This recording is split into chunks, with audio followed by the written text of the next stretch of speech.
नमस्कार प्यारे साथियों, आप सब कैसे हो? आशा करते हैं अच्छे होंगे। आज का वीडियो रहेगा हमारा चौहान वंश के ऊपर। ये वीडियो बहुत इंटरेस्टिंग होने वाला है। इससे पहले की वीडियो में हमने प्रत्यार वंश को कवर कर लिया है। राजस्थान इतिहास के अंतर्गत चौहान वंश का बहुत महत्वपूर्ण स्थान है। वीडियो शुरू करने से पहले एक मोटिवेशन कोट से हम स्टार्ट करेंगे।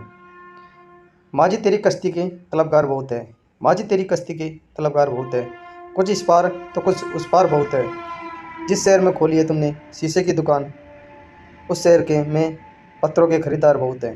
तो साथियों, आपको किसी बात की चिंता नहीं करनी है। धीरे धीरे अपने कदमों को बढ़ाते हुए तैयारी करते रहना है और हमें भी सपोर्ट बनाते रहना है। आपका एक छोटा सा सपोर्ट ही हमें मोटिवेट करता है। चलिए आज का वीडियो में स्टार्ट करते हैं। चौहान वंश, राजस्थान इतिहास, चौहान वंश। पहला है, चौहान वंश का संस्थापक मूल पुरुष आदि पुरुष किसको कहा जाता है? वासुदेव चौहान को कहा जाता है। 551 ईस्वी में वासुदेव चौहान ने सांबर जयपुर में चौहान वंश की नींव रखी थी। वासुदेव चौहान ने सांबर झील का निर्माण करवाया। इसकी जानकारी बिजोलिया के अभिलेख 1170 ईस्वी से मिलती है। बेतराद विजय में जैनक के अनुसार विद्याधर ने वासुदेव को सांबर झील भेंट की। वासुदेव चौहान के समय चौहान वंश की राजधानी सांबर या शाकंभरी थी। क्या थी? सांबर या शाकंभरी थी। बिजोलिया शिलालेख राजशेखर के प्रबंध कोश में चौहानों का मूल स्थान सांबर या सपादलक्ष था। इसके संस्थापक वासुदेव चौहान था। अजमेर के चौहान को सपादलक्ष के चौहानों के उपनाम से जाना जाता है। बिजोलिया शिलालेख से पता चलता है कि इस वंश का शासक 817 ईस्वी के लगभग सामंत था, जो कि सगोत्र ब्राह्मण वंश में पैदा हुआ था। बाद में क्रमशः जयराज, विग्रहराज प्रथम, चंद्रराज प्रथम, गोविंद राजा आदि इसके उत्तराधिकारी हुए। सांबर झील पर जयपुर व जोधपुर रियासतों का साझा अधिकार था। किसका था? जयपुर व जोधपुर रियासतों का साझा अधिकार था। गोविंद नाथ के बाद उसका पुत्र दुर्लभ राज शासक बना। कौन बना? दुर्लभ राज शासक बना, जिसने दोआ मध्य देश, पाल क्षेत्र, गौड़ क्षेत्र पर विजय प्राप्त की। क्या की? विजय प्राप्त की। दुर्लभ राज प्रथम प्रत्यार नरेश वत्सराज का सामंत था। किसका? वत्सराज का सामंत था। अपने स्वामी की ओर से कन्नौज के त्रिपक्षीय संघर्ष में भाग लिया। उसने धर्मपाल को पराजित किया। दुर्लभ राज प्रथम के समय चौहानों पर सर्वप्रथम मुस्लिम आक्रमण हुआ। दुर्लभ राज का पुत्र गुहक प्रथम चाहमान का शासक था, जो प्रत्यार शासक नागवड़ द्वितीय का सामंत था। गुहक प्रथम को नागवड़ द्वितीय के राज दरबार में कन्नौज विजय के उपलक्ष्य में वीर की उपाधि प्रदान की गई थी। किसकी? वीर की उपाधि प्रदान की गई थी। अर्शनाथ, गुहक प्रथम अर्शनाथ के मंदिर सीकर का निर्माण करवाया था। गुहक प्रथम ने क्या कराया था? अर्शनाथ का मंदिर सीकर में निर्माण कराया था। यह अर्शनाथ का मंदिर है जो सीकर में बना हुआ है। अर्शनाथ मंदिर में वासुदेव चौहान से लेकर सिंहराज तक की वंशावलियाँ मिलती है। चौहान के कुल देवता अर्शनाथ जी थे। कौन थे चौहान के कुल देवता? अर्शनाथ जी थे। गुहक प्रथम प्रत्यार शासक नागवड़ द्वितीय के समकालीन था। गुहक द्वितीय ने अपनी शक्ति का विस्तार करने के लिए कन्नौज शासक भोजराज से अपनी बहन कलावती का विवाह कर दिया था। गुहक द्वितीय का उत्तराधिकारी पुत्र चंदनराज था, जिसने दिल्ली के तोमर शासक को परास्त किया था। चंद्रराज की पत्नी रुद्राणी, जो आत्म प्रभा के नाम से जानी जाती थी, शिव भक्ति, योगी क्रियाओं में निपुण थी।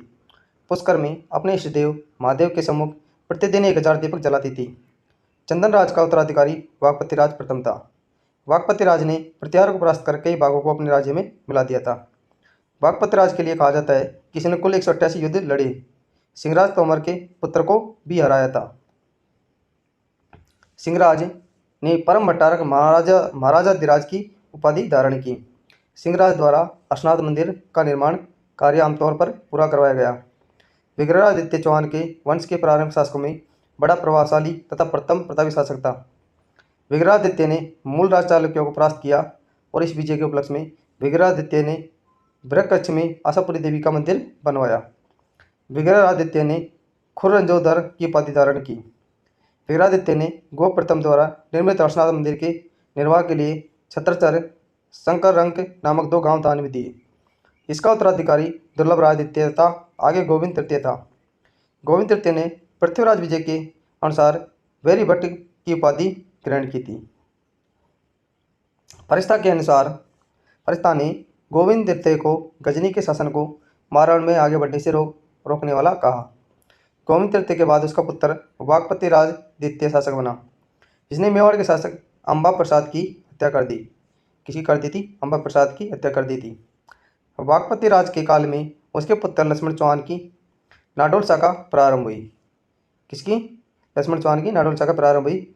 वाकपति द्वितीय के बाद वीर्यराम कमजोर शासक बना, जिसके हाथ से सांबर का राज्य निकल गया था। वीर्यराम के शासनकाल में 1024 ईस्वी में महमूद गजनवी ने चौहानों पर आक्रमण किया और महमूद गजनवी घायल अवस्था में अहिनवाड़ा भाग गया था। वीरराज का उत्तराधिकारी उसका पुत्र चामुंडराज बना। कौन बना? चामुंडराज बना, जिसने फिर से सांबा राज्य को प्राप्त किया था। चामुंडा राज के बाद इस वंश का महत्वपूर्ण शासक दुर्लभ राय तृतीय हुआ। पृथ्वीराज विजय के अनुसार दुर्लभ राय तृतीय ने मातंगों के साथ युद्ध किया और मारा गया। इससे तात्पर्य है मिलिचोया मुसलमानों से है। मुसलमानों का आक्रमण सुल्तान इब्राहिम के समय हुआ था। दुर्लभ राज तृतीय का उत्तराधिकारी भाई विग्रहराज तृतीय था। विसल राज नाम से जाना जाता था। विग्रहराज तृतीय का उत्तराधिकारी 1105 ईस्वी के लगभग पृथ्वीराज प्रथम था, जिसने 700 चालुक्यों को मौत के घाट उतार दिया था, जिन्होंने पुष्कर के ब्राह्मणों को लूटने को प्रयास किया था। पुष्कर के ब्राह्मणों को लूटने का प्रयास किया था। पृथ्वीराज प्रथम शैव भक्त था, जिसने परम भट्टारक महाराजा अधिराज की उपाधि धारण की। किसकी? परम भट्टारक महाराजा अधिराज की उपाधि धारण की। पृथ्वीराज प्रथम ने तीर्थयात्रियों की सुविधा के लिए सोमनाथ मंदिर मार्ग निःशुल्क भोजन व्यवस्था करवाई। रणथंभौर पर अधिकार होने के कारण जैन मंदिरों पर स्वर्ण कलश चढ़ाए।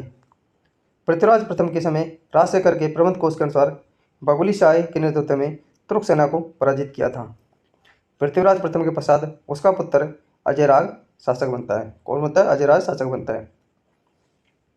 अजयराज 1113 से 1133। पृथ्वीराज प्रथम का उत्तराधिकारी उसका पुत्र अजयराज था। डॉक्टर दशरथ शर्मा के अनुसार पृथ्वीराज विजय ग्रंथ में चौहान वंश का दूसरा प्रतापी शासक अजयराज था, जिसका काल चौहानों के साम्राज्य का निर्माणकारी काल कहा जाता है। क्या कहा जाता है? निर्माणकारी काल कहा जाता है। अजयराज ने 1113 ईस्वी में अजमेर नगर की स्थापना की तथा अजमेर को 1113 ईस्वी में राजधानी बनाया। अजमेर से पूर्व चौहानों की राजधानी सांबर थी। अजयराज शैव धर्म का संस्थापक था। शैव धर्म का क्या था? समर्थक था। अजमेर के चौहानों को सपादलक्ष के चौहान के उपनाम से भी जाना जाता है। किसकी? सपादलक्ष के चौहानों के उपनाम से भी जाना जाता है। अजयराज ने अजमेरू दुर्ग, गठपिडली दुर्ग या तारागढ़ दुर्ग का निर्माण कराया। ये तीनों एक के ही नाम है। कुछ इतिहासकारों के अनुसार 7वीं शताब्दी में अजयपाल ने ही अजमेरू दुर्ग का नामक गढ़ी का निर्माण करवाया था। अजमेर में अजयराज ने एक टकसाल स्थापित करवाई थी। अजयराज ने अजयप्रिय द्रुम्स नाम से सिक्के भी चलाए थे, जिन पर उनकी रानी सोमलिका सुमल देवी का नाम अंकित था। अजयराज प्रथम चौहान राजा था, जिसने शासनकाल में चांदे व तांबे के सिक्के चलाए गए थे। क्या कहे गए थे? सोने और चांदे और तांबे के सिक्के चलाए गए थे। पृथ्वीराज विजय के 5वें खंड के अनुसार अजयराज ने पृथ्वी को चांदी की मुद्राओं से भर दिया था। पृथ्वीराज विजय के अनुसार, किसके अनुसार? पृथ्वीराज विजय के 5वें खंड के अनुसार अजयराज ने क्या किया था? चांदी की मुद्रा से पृथ्वी को भर दिया था। अजयराज ने अहिन पाटन के चालुक्य शासक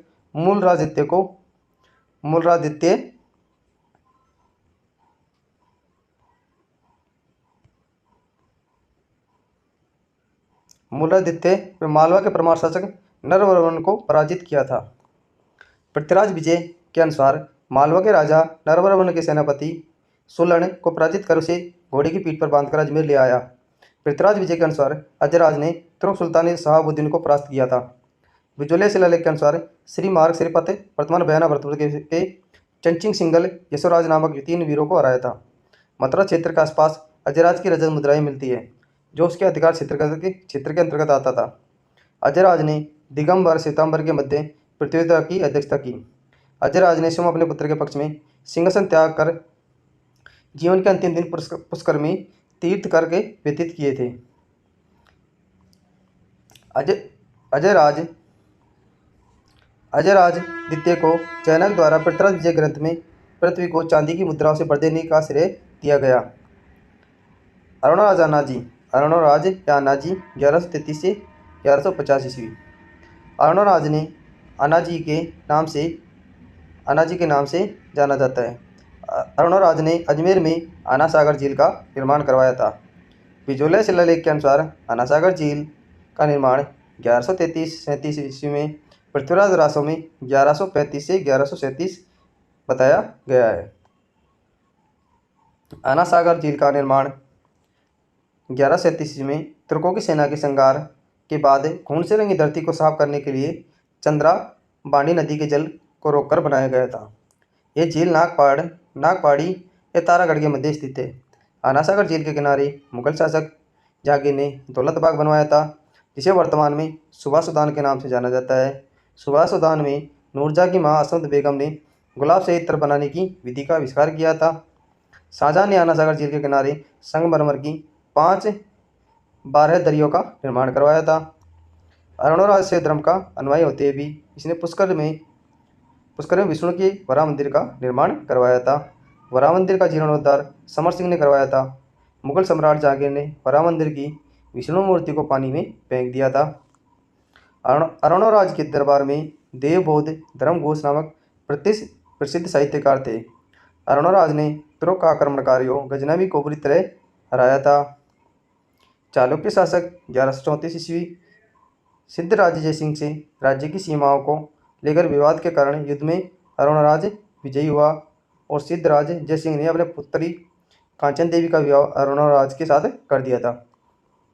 जयसिंह सूरी के प्रबंध कोश के अनुसार अरुणराज की रानी से हास्य विनोद के कारण विवाद से चौहान चालुक्य संघर्ष हुआ, जिसमें चालुक्य शासक कुमारपाल ने हापों के निकट युद्ध में अरुणराज को हरा दिया था। क्या कर दिया था? अरुणराज को हरा दिया था। कुमारपाल चालुक्य से विवाद समाप्त करने हेतु अरुणराज ने अपनी पुत्री झल्लण का विवाह कुमारपाल से किया। अरुणराज के बड़े पुत्र जगदेव ने अरुणराज की हत्या कर दी, जो चौहान के पितृहंता के नाम से जाने जाते हैं। अगर क्वेश्चन पूछ लें चौहानों के पितृहंता के नाम से किसको जाना जाता है? जगदेव को जाना जाता है, जो क्या थे? अरुणराज के बड़े पुत्र थे, इसलिए इसको चौहानों का पितृहंता जगदेव को कहा जाता है। और अरुणराज के 4 पुत्रों में सबसे शक्तिशाली विग्रहराज चतुर हुआ, जिसने अपने अन्य भाई को अपदस्थ कर गद्दी प्राप्त की थी, यानी कि गद्दी से हटाकर अपना शासन का संचालन करने लगा। विग्रहराज चतुर्थ बिसलदेव 1153 से 1163। विग्रहराज चतुर्थ अपने पिता अरुणराज के हत्यारे जगदेव को गद्दी से हटाकर अजमेर के चौहान का शासक बना। विग्रहराज चतुर्थ की माता का नाम सुधवा देवी था। विग्रहराज चतुर्थ इतिहास में बिसलदेव के नाम से प्रसिद्ध था। विग्रहराज चतुर्थ का काल कला साहित्य की दृष्टि से चौहानों या सपादलक्ष का स्वर्ण काल कहलाता है। विग्रहराज बिसलदेव ने अपनी महानता के अनुरूप परम भट्टारक महाराज अधिराज परमेश्वर है कवि बांधव जैसी उपाधियां धारण की थी।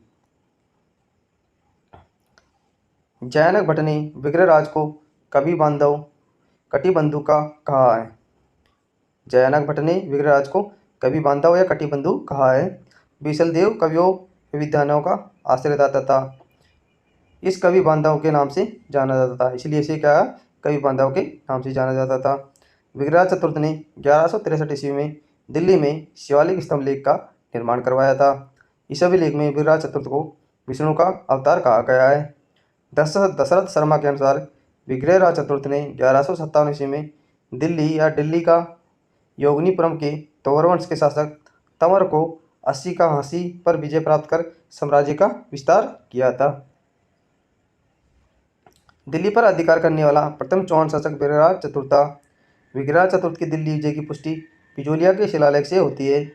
बिजोलिया के शिलालेख के अनुसार भंडानक मथुरा या बयाना के बीच आक्रमण कर भंडानकों का दमन किया था। विग्रहराज ने नाडौल पर आक्रमण कर कुंतपाल को हराया और जालौर को जला दिया और पालिका को नष्ट कर दिया था। विग्रहराज ने जबालीपुर नाम ज्वालापुर में परिवर्तन कर दिया था।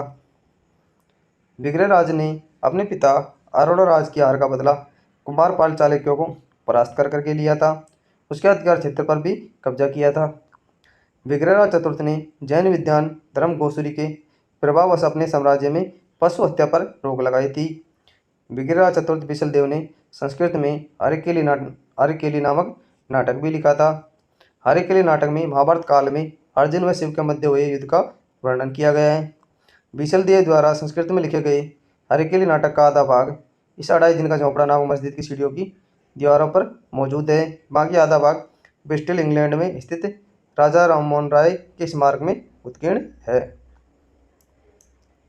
हरकेली नाटक जो विग्रहराज चतुर्थ द्वारा रचित यह नाटक भारवी के कीर्तार्जुनीयम के अनुसार अनुकरण पर लिखा गया है, जो कि गुण काव्यात्मक प्रतिभा प्रदर्शित करता है। बिसलदेव रासो वीर रस काव्य के रचयिता नरपति नाल्य थे। बिसलदेव रासो ग्रंथ में विग्रह चतुर्थ व परमार राजा भोज की बेटी राजमती के प्रेम संबंधों का भी वर्णन किया गया है। खानदेश उड़ीसा की विजय का भी वर्णन इसमें किया गया है।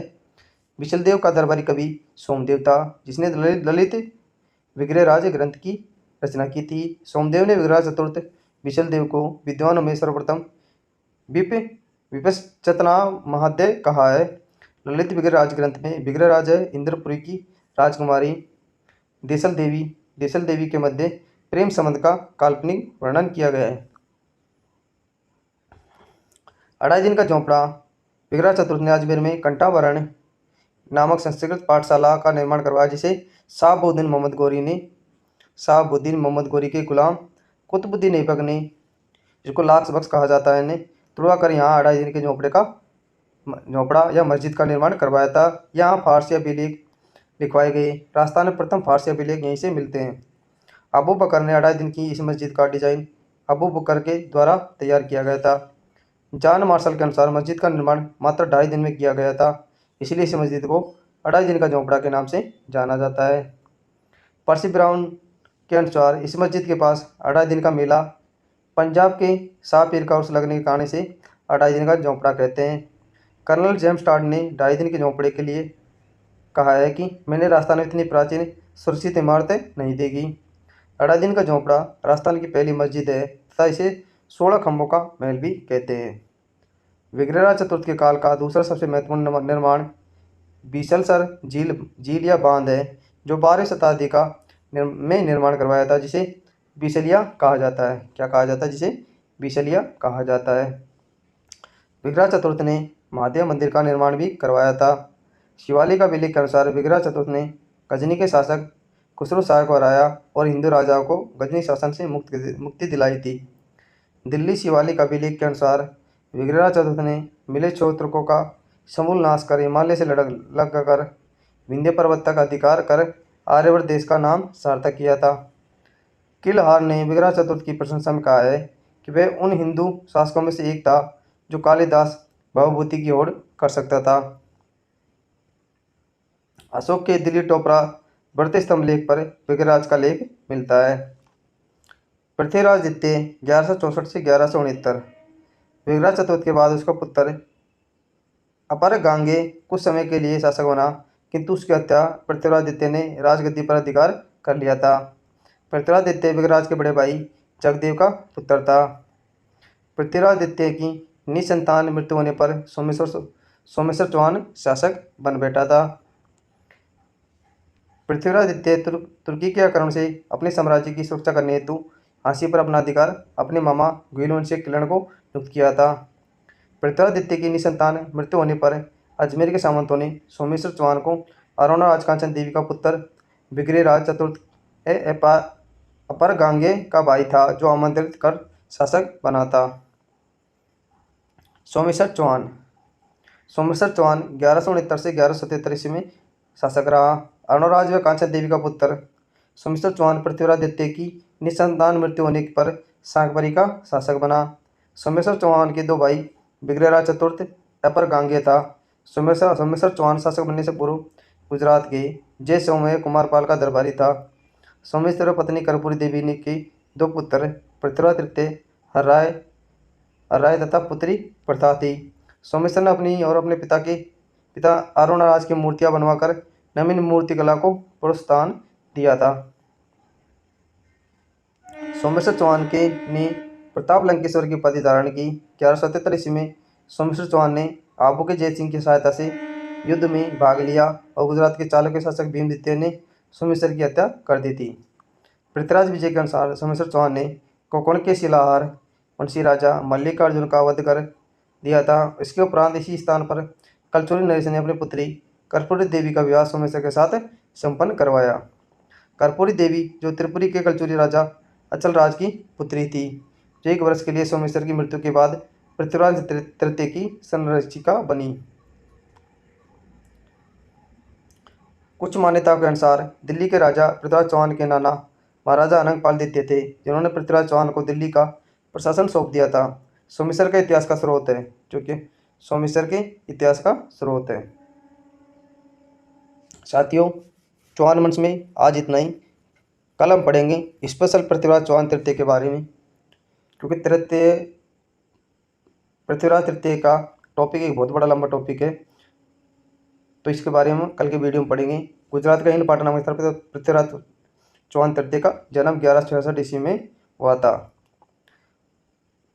इनके पिता सोमेश्वर चौहान थे, माता कर्पूरी देवी थी, और दिल्ली का राजा अनंगपाल की पुत्री थी कर्पूरी देवी। इसके बारे में कल हम एक स्पेशल सेपरेट वीडियो पढ़ेंगे, क्योंकि बहुत लंबा टॉपिक है, पृथ्वीराज के ऊपर है। जो इसके द्वारा 2 युद्ध लड़े गए थे प्रमुख। आज के लिए इतना ही, मिलते हैं अगले वीडियो में। और अभी सपोर्ट करें, अधिक से लोगों में शेयर करें, क्योंकि राजस्थान की विगत सभी एग्जामों के लिए राजस्थान के इतिहास में ये टॉपिक इतना महत्वपूर्ण है कि इससे क्वेश्चन बनते तो हमें जो सपोर्ट करना। फिर मिलेंगे अगली वीडियो में। थैंक यू, धन्यवाद।